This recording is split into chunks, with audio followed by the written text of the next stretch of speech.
नमस्ते recording club. मैं RC Sandeep आज लगभग पूरे 27 दिनों के बाद हाजिर हूँ the story of recording club part 207 लेकर। और आज है 7 फरवरी 2023।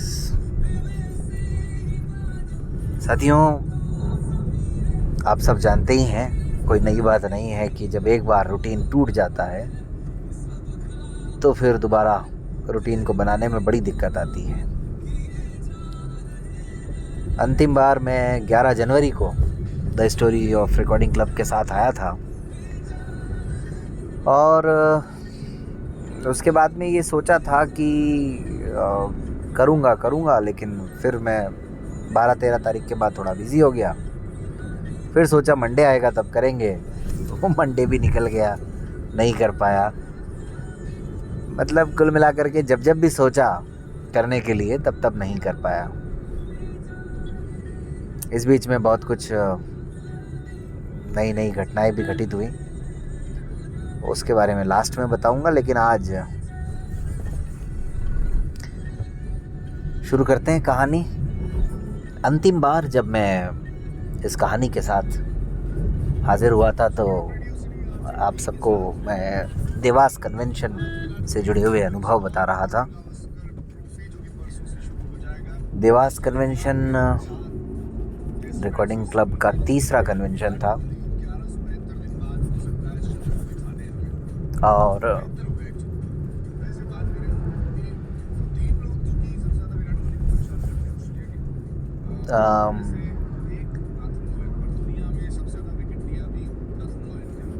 क्या कह रहा था मैं कि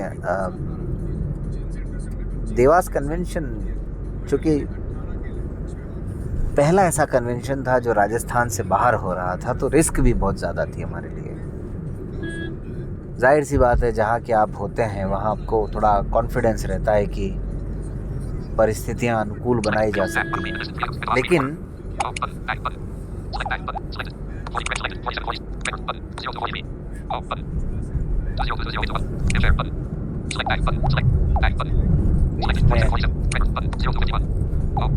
ये सॉफ्टवेयर कुछ बोलने लग गया था, तो मैं कह रहा था कि वहाँ पर परिस्थितियाँ अनुकूल होने का पहला प्रमाण हालांकि ये था कि हम राजस्थान के बाहर कार्यक्रम कर रहे हैं। लेकिन फिर भी एक डर तो हर कार्यक्रम से पहले रहता है। चाहे अब 6 कन्वेंशन हो चुके हैं तो भी हर कन्वेंशन से पहले एक डर रहता है। अब 7वां कन्वेंशन भी मध्य प्रदेश में ही प्रस्तावित है और उसकी पूरी संभावना है कि मध्य प्रदेश में ही होगा। हालांकि शहर अभी तय नहीं है। बहरहाल ये भी एक संयोग है कि 2023 में एक बार फिर 7वां कन्वेंशन वहाँ हो रहा है और अभी हम तीसरे कन्वेंशन की बातें कर रहे हैं जो भी मध्य प्रदेश में ही था। पिछले भाग में मैंने आप सबको बताया था कि एक तो वैसे ही हम लोगों के कार्यक्रम इतने कम होते हैं और उसमें भी एक ही कार्यक्रम के दौर में 3 कार्यक्रम हो जाएं तो बड़ा अजीब लगता है। आपको बता ही दिया था मैंने तारीख, आखिरकार सभी परिस्थितियों को ध्यान में रखते हुए 29-30 सितंबर 2017 की तय की गई थी। 2018 सॉरी, 29-30 सितंबर 2018 और 30 सितंबर को रविवार था।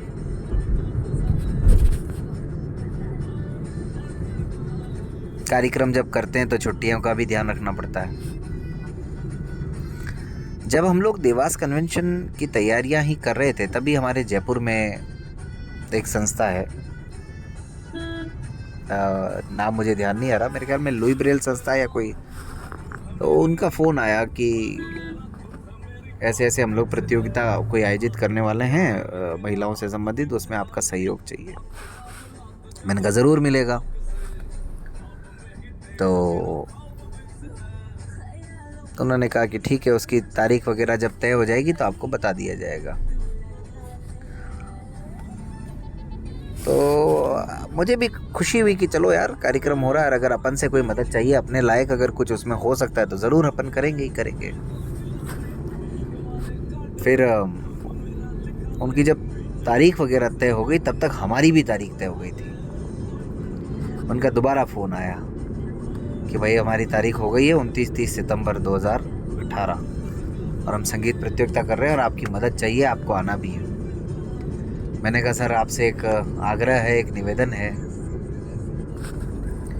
और ये अब मैं थोड़ा भूल रहा हूँ, मैंने शायद पहली बातचीत में ही उनको कह दिया था कि आप सितंबर में मत रखिएगा, लेकिन जो भी हो मैंने उनको कहा तो सही कि सर आप अगर संभव हो तारीख बदल पाएँ तो बड़ी मेहरबानी होगी। उन्होंने कहा नहीं बदल सकते। मैंने कहा सर एक्चुअली हमारा भी उसी दौरान कार्यक्रम है और मुझे लगता है कि कुछ लोग आपके यहाँ नहीं आ पाएंगे और कुछ लोग हमारे यहाँ नहीं आ पाएंगे। तो कुल मिला करके वो अड़े रहे। उन्होंने कहा नहीं हम तो इसी में कर। मैंने कहा ठीक है सर, करिए, कोई बात नहीं। बहरहाल मैंने अपनी व्यवस्था उनको बता दी कि मैं नहीं आ पाऊँगा और वो समय है और आज का समय है। आज तक दोबारा संपर्क हुआ नहीं, क्योंकि शायद उनको लगा होगा कि ये व्यक्ति हमारे काम का नहीं है। ये तो रही एक कार्यक्रम के बाद। इधर हमारे साथी टीम के शरद त्रिपाठी जी के पास भी लगातार संपर्क हो रहा था। एक संस्था है, आरएसएस का ही एक अंग है, सक्षम समदर्शी या समदृष्टि विकास मंच ऐसा करके कुछ। तो उनका भी राष्ट्रीय अधिवेशन जो है जयपुर में प्रस्तावित था, होना था, बल्कि प्रस्तावित किया था, और यही तारीखें थी 29-30 सितंबर 2018। अब आप देखिए, एक हमारा कार्यक्रम और एक उनका कार्यक्रम, और ऐसा एक अजीब संयोग हुआ कि 3-3 कार्यक्रम एक ही समय में हो गए। अब शरद भाई को वहाँ जिम्मेदारियाँ निभानी थी, लेकिन वो वहाँ नहीं जा पाए रिकॉर्डिंग क्लब के कार्यक्रम की वजह से, या और भी कोई वजह रही हो, जो भी रही हो, वो कुल मिला के वहाँ नहीं जा पाए। और इधर हमारे अपने रिकॉर्डिंग क्लब के कार्यक्रम में तो वो आए। आमतौर पर साथियों, ये पता नहीं दुर्भाग्य है या चुनौती है या सौभाग्य है, क्या है, जिस जगह मैं रहता हूँ अजमेर में, वहाँ कई बार ये कोशिशें हो चुकी हैं कि रिकॉर्डिंग क्लब के कार्यक्रम को फेल करने के लिए उसी दौरान कोई ना कोई नया कार्यक्रम रख दिया जाए।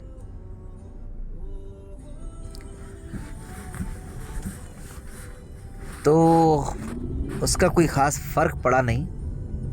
जब मैंने आपको बताया उदयपुर कन्वेंशन था हमारा, तब भी ऐसा ही हुआ। जब कवि सम्मेलन का कार्यक्रम था हमारा अजमेर में, तब भी ऐसा ही हुआ। और मज़े की बात देखिए, दोनों ही समय में ऐसे लोग थे जिनको हम इनवाइट कर रहे थे, जिनको हम साथ लेकर के चल रहे थे, उन्हीं लोगों ने ऐसा किया। और उसके बाद में 2019 में जब हमारा आबू में कन्वेंशन था चौथा, तब भी ऐसा ही हुआ। तब भी जयपुर में कार्यक्रम रख दिया गया इसी संगठन के द्वारा। तो हमने ये मान करके हम चल रहे थे कि 2018 में तो चलो एक संयोग था, इत्तेफाक था, लेकिन 2019 में कोई इत्तेफाक नहीं था। वहाँ तो जानबूझ करके वो कार्यक्रम रखा गया था। कोई पता नहीं प्रतियोगिता थी खेलों वेलों की, और उन्हीं तारीखों में, और वही लोग जो हमसे जुड़े हुए थे, उन्हीं लोगों द्वारा ये इस तरह का काम किया गया। तो इसलिए इस तरह के परिस्थितियां आती हैं। और अब एक और इसमें आपको किस्सा बड़ा मज़ेदार मैं बताऊं कि अभी जो हमारा छठा कन्वेंशन था, आबू कन्वेंशन, उसमें तो तारीखें ही हमने ऐसी रखी कि कोई जानबूझ करके कुछ कर ही नहीं सकता था। एक तो नवंबर का महीना, नवंबर के महीने में आमतौर पर कार्यक्रम कम होते हैं, देखिए कम मैंने, और उसमें भी गुरु नानक जयंती के आसपास का समय, उस दौरान भी हमने कार्यक्रम कम देखे हैं। और सबसे बड़ी बात कि एक भी छुट्टी नहीं ली हमने कार्यक्रम के दौरान।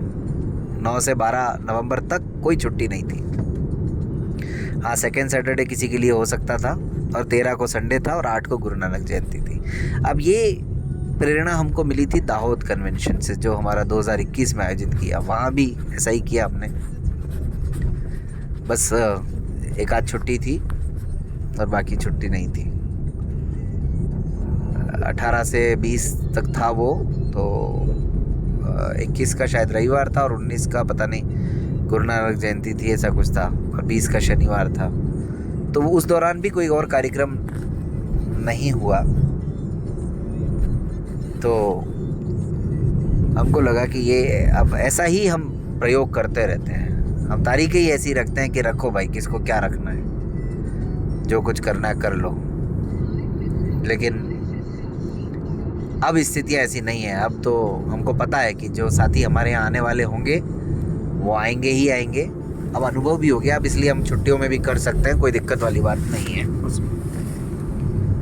लेकिन शुरू में जब कोई संगठन नया नया होता है, जब वो बड़ा हो रहा होता है, जब वो खड़ा हो रहा होता है, तो फिर बहुत सारी चीज़ें देखनी पड़ती हैं साथियों। रिकॉर्डिंग क्लब के बनने में भी, रिकॉर्डिंग क्लब के यहाँ तक पहुँचने में भी, रिकॉर्डिंग क्लब के तमाम कार्यक्रमों को आयोजित करने में अनेक बार ऐसी समस्याएं आई हैं। लेकिन आप सब की शुभकामनाओं की बदौलत अभी तक जो भी कदम उठाया रिकॉर्डिंग क्लब ने, वो सही साबित हुआ है। उसमें कोई खास परेशानी का सामना हमको नहीं करना पड़ा। तो चलता रहेगा, ये सब परिस्थितियाँ ऐसे ही चलती रहेंगी। आज चूंकि बहुत दिनों के बाद कहानी को रिकॉर्ड कर रहा हूँ, तो वो क्या कहते हैं, एक तारतम्यता नहीं बन पा रही है, वो जोश भी नहीं आ रहा, लेकिन धीरे धीरे आ जाएगा। कोई ख़ास दिक्कत वाली बात नहीं है। हमेशा की तरह रास्ते में हूँ, अपने जॉब पर जा रहा हूँ। और जैसा कि मैंने शुरू में कहा था कि पिछले दिनों बहुत सी घटनाएं घटित हुई हैं।